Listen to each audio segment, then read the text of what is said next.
How to turn off ask permission on app stores. Hi everyone and welcome back to our channel. Today in this following video, I'm going to show you the ways to turn off ask permission on app store. So in order to do this procedure, all you have to do is make sure to watch this video till the end and follow the steps as guided.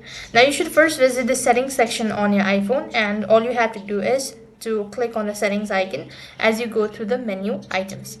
So once you get into the settings, you will need to click on the name. You can see your name at the top of the settings page. Next, you can see a list and you should select family sharing out of them. Now you can see a toggle bar which indicate ask to buy, and you can turn off it. So any person who's looking for steps in how to turn off ask permission in App Store may take a look at this, and it also uses at how to turn off ask permission on App Store.